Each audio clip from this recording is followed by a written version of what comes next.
Evil doesn't announce itself. It doesn't shout, threaten, or bare its teeth. In the first 3 seconds, it doesn't need to. What hits you first is subtler than fear, a timing error, a half-beat pause, a response that lands just slightly off. Most people miss it because they're listening for meaning instead of measuring rhythm. That's the trap. The signal isn't in what's said, it's in when it's said. This is where almost everyone gets caught. They think evil looks emotional. It doesn't. Emotion is loud and inefficient. Evil is quiet and optimized. It conserves energy. It doesn't waste motion. When something feels off before it feels threatening, that's not imagination. That's your nervous system flagging misalignment before your mind can invent a story to explain it away. In those first seconds, the body speaks before the mind edits. Eye contact arrives a fraction late or holds a fraction too long. The face smiles while the shoulders stay locked. The voice is calm, but the timing is surgical. You feel it as pressure, like the air in the room just got heavier without changing temperature. Your brain notices, then immediately starts negotiating with itself. Remember this. Your instincts fire faster than your explanations. The delay between the two is where manipulation lives. People are trained to override that signal. Be polite. Be rational. Don't judge. Those rules were built for stable environments where intent and outcome usually align. They fail under manipulation because manipulation exploits hesitation. The problem isn't cruelty, it's coherence.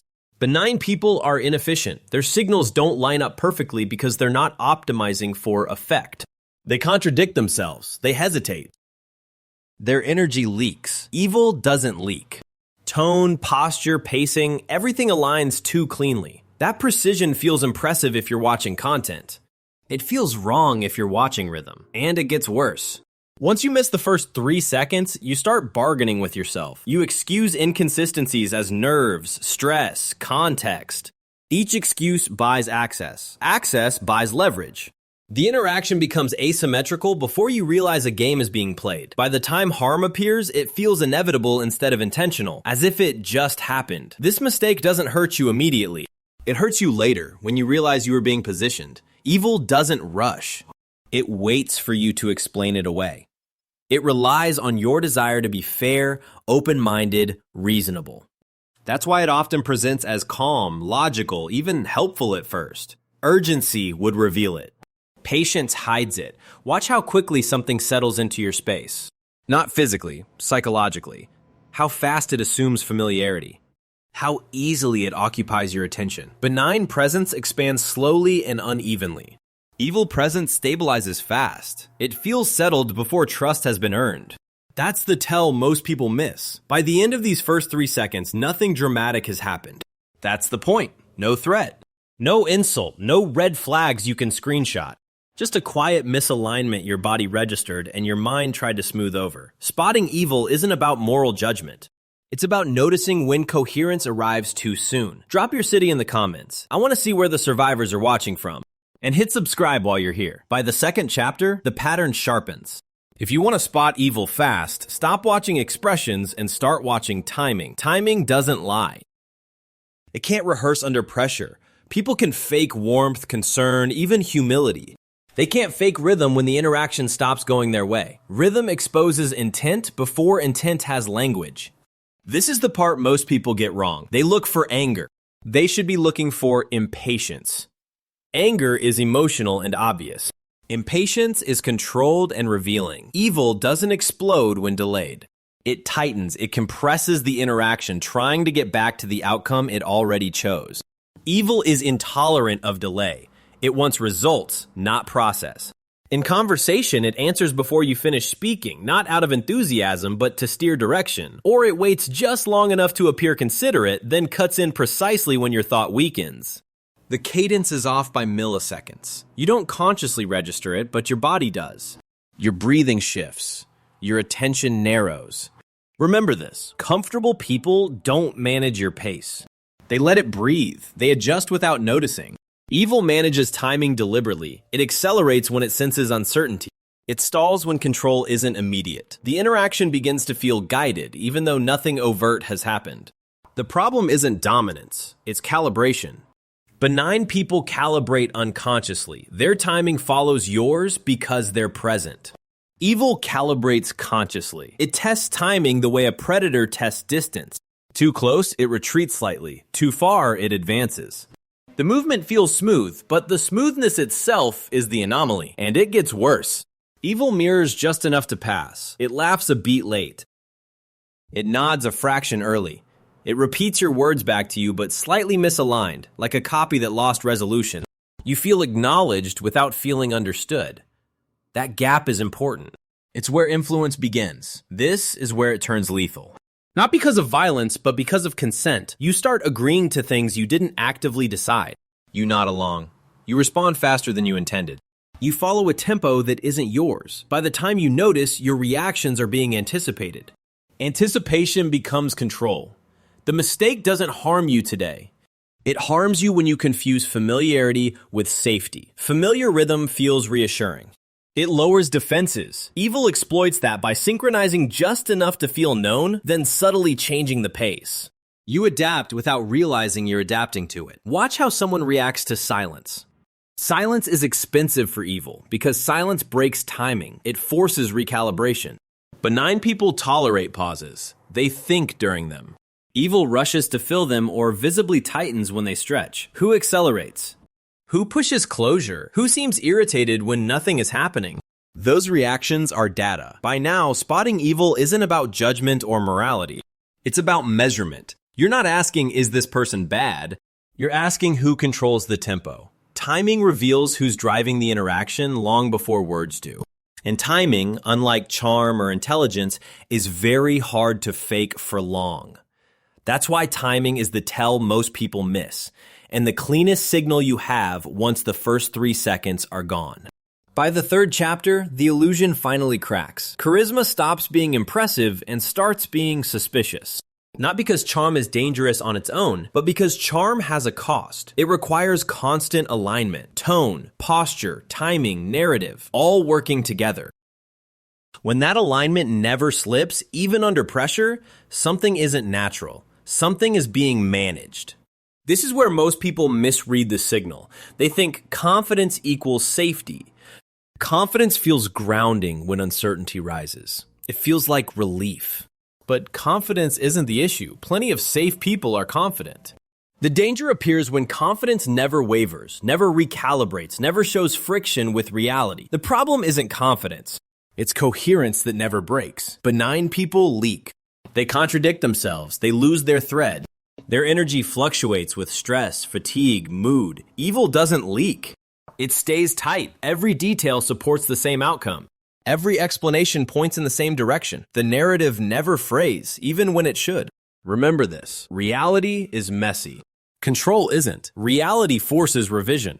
It introduces gaps, delays, uncertainty. People interacting honestly with reality reflect that messiness. When someone maintains perfect coherence across changing conditions, they're not responding, they're steering. And it gets worse. When pressed, benign people slow down. They search for words. They hesitate. They say, I'm not sure, or let me think. Evil speeds up. It reframes the question. It redirects attention. It offers clarity exactly when clarity shouldn't exist yet. That premature certainty feels comforting. Comfort is how judgment gets outsourced. This is where it turns lethal. Not through confrontation, but through trust. You start deferring your sense of reality to someone who seems more certain than you feel. Certainty becomes authority. Authority becomes permission. You stop verifying because verification feels unnecessary, even rude. The mistake doesn't ruin you immediately. It ruins you when you stop checking. The moment you assume coherence equals truth, you give up your last line of defense. You begin accepting explanations instead of testing them. Alignment replaces evidence. Consistency replaces accuracy. Watch for who never hesitates, who never revises, who never says, I don't know. Those gaps aren't weaknesses. They're proof of contact with reality. Honest people adjust when new information arrives. Evil avoids adjustment because adjustment introduces friction, and friction threatens control. There's a subtle fatigue that appears when you're around perfect coherence. Conversations feel smooth but draining. You leave feeling slightly smaller, less certain, like you borrowed clarity instead of generating it. That sensation isn't imagination. It's the cost of being aligned to someone else's frame. By the end of the third chapter, spotting evil isn't mystical or moral, it's mechanical. You're not judging character, you're observing alignment over time. Does it bend? Does it crack? Or does it remain unnaturally intact regardless of pressure? Alignment that never breaks isn't strength. It's a warning. And it's the thing most people miss in the first 3 seconds, because charisma makes them stop looking. By the fourth chapter, speed stops being the metric. Pressure takes over. Speed can be mimicked. Pressure can't. It introduces friction, uncertainty, and loss of control, the conditions where real structure shows itself. This is where evil becomes easier to see, not because it escalates, but because it stops adapting. Under pressure, benign people deform. Their tone shifts. Their posture loosens or tightens. Their thinking slows, scatters, recalibrates. They lose polish. They ask for time. They change their mind mid-sentence. That loss is honest. It reflects contact with reality as it resists being simplified. Evil doesn't deform. It hardens. That's the tell most people misread. They expect pressure to expose weakness. It doesn't. It exposes rigidity. Evil relies on a narrow operating range. It needs conditions to stay predictable. When those conditions break, it doesn't become chaotic, it becomes brittle, locked into pre-selected responses. Remember this, flexibility is a biological trait. Rigidity is a mechanical one. Living systems bend, compensate, and recover. Mechanical systems hold until they fracture. When someone's behavior stays unnaturally consistent as variables change, you're not seeing strength. You're seeing a system refusing to yield. Watch what happens when plans fail. When assumptions are challenged. When someone introduces uncertainty without hostility. Benign people ask questions. They probe. They seek new information. Evil closes ranks. It simplifies. It reduces options. It pushes toward resolution faster than the situation allows because unresolved complexity threatens control. The problem isn't aggression. It's compression. Evil compresses complexity because complexity creates loss of leverage. It reframes nuance as inefficiency. It labels hesitation as weakness. Under pressure, it narrows the world to a few acceptable moves, preferably the ones it already anticipated. Choice becomes an illusion. And it gets worse. As pressure increases, evil stops listening. Not overtly, it nods. It waits, but its responses become preloaded. You feel the lag disappear. Your input no longer changes the output. Questions are acknowledged but not integrated. The interaction becomes one-directional, like feeding data into a machine. This is where it turns lethal, not through violence, but through inevitability. Once outcomes are pre-selected, you're no longer interacting. You're being processed. Resistance doesn't provoke anger. It triggers removal or bypass. You're no longer a variable. You're an obstacle to be routed around. The mistake doesn't harm you immediately. It harms you when you mistake calm persistence for strength. Persistence can look impressive under pressure, but persistence that ignores new information isn't resilience. It's denial with momentum. Evil survives by mistaking consistency for correctness. Pay attention to who can slow down without losing coherence, who can tolerate uncertainty without forcing closure, who can admit they don't know and remain intact. Those people are safe. Evil needs momentum. It needs forward motion to hide its inflexibility. It cannot survive stillness under pressure. By now, the pattern is clear. Evil isn't loud. It isn't explosive. It isn't emotional. It's inflexible, and pressure is how you see its edges. By the fifth chapter, observation isn't enough. You don't need confrontation or accusations. You don't even need words. Boundaries do the work for you. A boundary is simply a pause where access used to be. That pause functions like a pressure test. What happens next tells you more than any confession ever could. This is where evil reveals itself reliably. Benign people adjust when they meet a boundary. They might push once out of habit, then recalibrate. They ask questions, they renegotiate expectations. Evil doesn't negotiate boundaries. It treats them as malfunctions. Errors in a system that was supposed to remain open. Remember this. Boundaries aren't obstacles. They're sensors. They don't exist to stop people. They exist to show you how people respond when they can't proceed as planned. The response is the signal. Set a small one. Delay a reply. Decline without explanation. Change a routine that used to be predictable. Evil reacts disproportionately, not explosively, but precisely. It questions the boundary, it reframes it. It tests it again from a different angle. The behavior feels calculated, not emotional. Persistence replaces curiosity. The problem isn't entitlement, it's ownership. Evil assumes access by default. When that access is interrupted, it seeks restoration. Not because it needs you, because losing access breaks its internal map. That disruption creates instability it cannot tolerate. The goal becomes re-establishing control, not understanding your position. And it gets worse. Boundary violations are often disguised as concern. I'm just checking in. I'm trying to help. This is for your own good. The tone remains calm. The language stays reasonable.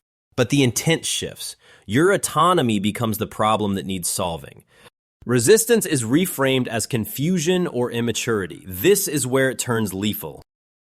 Not through force, but through erosion. Boundaries get reinterpreted as misunderstandings, then as inefficiencies, then as moral failures. Over time, setting a boundary feels costly. Explaining it feels exhausting. Compliance becomes the cheaper option, and that's exactly the calculation being encouraged. The mistake doesn't destroy you immediately. It destroys your ability to notice where you end. When boundaries are constantly challenged, you stop trusting your own limits. You preemptively soften them. You anticipate pushback before it arrives. That anticipatory adjustment feels like peace. It's actually surrender in slow motion. Benign people respect friction. They see it as information. Evil seeks to eliminate friction entirely. Friction slows control. That's why boundaries provoke such clean, consistent reactions. They interrupt flow. They introduce uncertainty. And uncertainty is intolerable when outcomes have already been decided. By now, spotting evil isn't about fear or paranoia. It's about maintenance. Healthy systems require edges. If someone requires you to be endlessly accessible, endlessly agreeable, endlessly available, that isn't closeness. That's extraction. And extraction never stops on its own. Control doesn't announce its limits. It expands until something resists. Boundaries are how you see what happens next. By the final chapter, the idea of spotting evil stops sounding dramatic and starts sounding practical. You aren't identifying villains, you're reading systems. Evil isn't a personality trait or a moral costume. It's a pattern of movement. It moves quickly, cuts corners, and leaves consistent residue behind. Once you know what residue looks like, it's hard to unsee. This is where everything resolves. Evil optimizes for speed. Speed of access, speed of influence, speed of outcome. It wants results without friction.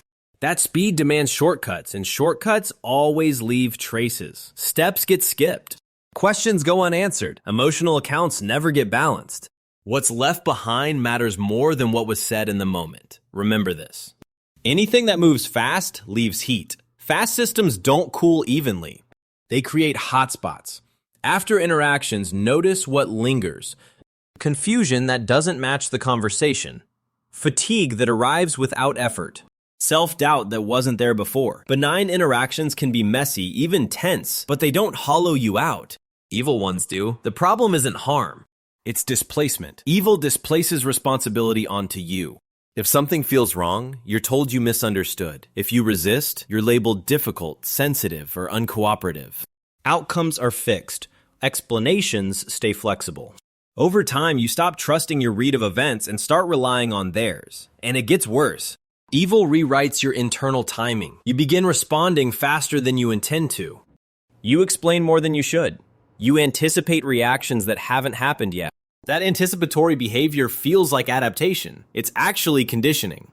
Your nervous system starts optimizing around someone else's tempo. This is where it turns lethal. Not because evil overwhelms you, but because you start doing its work for it. You preemptively adjust your language. You soften boundaries before they're challenged. You self-censor thoughts that haven't even been spoken. Alignment happens without a request. Control becomes invisible because it's internalized. The mistake doesn't ruin you all at once. It ruins your reference points. You lose the ability to tell what you want from what's being shaped for you. Decisions feel urgent even when they aren't. Relief comes from compliance instead of clarity. That erosion is quiet, cumulative, and easy to mistake for maturity. Residue is the final diagnostic. After encounters, ask a simple question. Do I feel clearer or smaller? Clarity may come with discomfort. It may challenge you. But it doesn't reduce you. Evil interactions consistently do. They leave you second-guessing what used to be obvious and apologizing for boundaries you never owed. By the end, spotting evil in 3 seconds isn't a trick or a talent. It's the result of paying attention to rhythm, pressure, boundaries, and residue. You aren't judging intent. You're reading mechanics. Mechanics repeat. Patterns persist. And persistence is easier to detect than malice. Evil isn't mysterious. It's efficient. An efficiency that ignores human messiness always leaves the same trail, one most people miss because they're too busy being reasonable.